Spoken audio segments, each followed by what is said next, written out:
pasti udah klik video ini. Jadi sekarang kita mau bahas fakta menarik yang ada di dunia ini. Tentang apa sih? Jadi kita mau bahas tentang manusia yang gak bisa ngerasain rasa sakit. Superhero bukan tuh. Jadi ya, kebanyakan dari kita itu kan pernah pengen jadi superhero.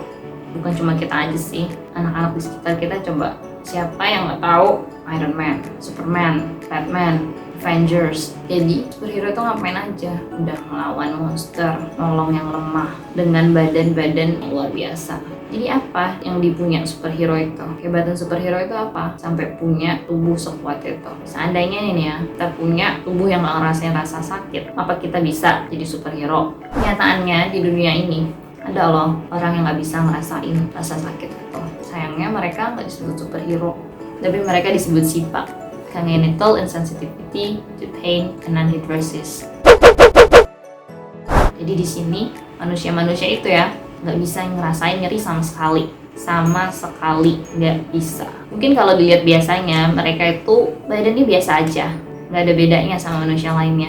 Tapi yang ngebedain itu adanya mutasi genetik dari gen NKRT1 yang pada akhirnya membuat saraf-saraf mereka itu nggak terbentuk sama kayak kita, dan akhirnya sinyal-sinyal nyeri mereka itu nggak nyampe ke otak mereka itu sendiri. Nggak ada rasa nyeri yang dipersepsikan di otak mereka. Faktanya nih ya, berdasarkan penelitian yang ada, SIPA ini baru ditemukan di abad ke-19, lebih tepatnya di tahun 1963 oleh Swanson. Nah, jadi apa sebelumnya SIPA ini emang nggak pernah ditemuin nih? Atau emang ilmu sains pas waktu itu belum mumpuni untuk meneliti tentang SIPA ini? Atau emang udah ada kasusnya tapi emang nggak pernah terpublikasikan karena SIPA ini emang jarang banget. Jadi SIPA ini diperkirakan itu ada 1 di antara 125 juta orang di dunia ini.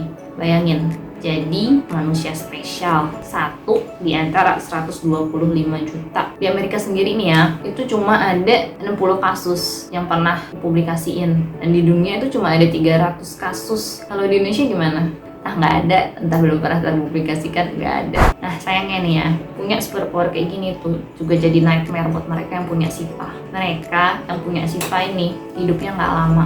Mereka sering meninggal di usia muda, bahkan kanak-kanak nih. 50% bayi-bayi yang bertahan hidup dengan SIPA itu sendiri hidupnya nggak nyampe lebih dari 3 tahun.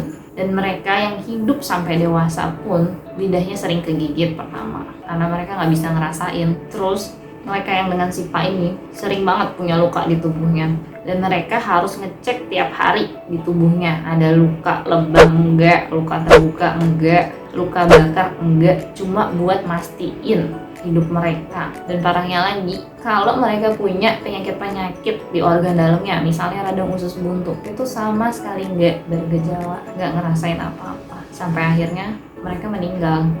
Jadi gimana? Lo tetap pengen punya yang namanya SIPA ini? Gak pernah ngeluh kesakitan, gak pernah takut buat ke dokter gigi, hidup lo nyaman, hidup lo bebas dari rasa sakit.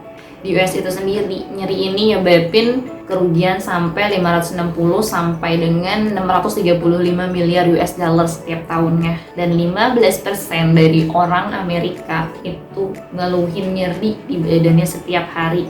Jadi pertanyaan terbesarnya, kapan kelemahan kita jadi kekuatan terbesar kita? Apa lebih baik kita jadi orang spesial dengan kecacatan itu, tapi kita punya super power?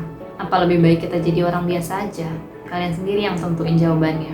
Makasih udah nonton video ini sampai akhir. Jangan lupa klik like, comment, subscribe, dan nyalain notifikasinya biar kalian tahu kita udah update video terbaru.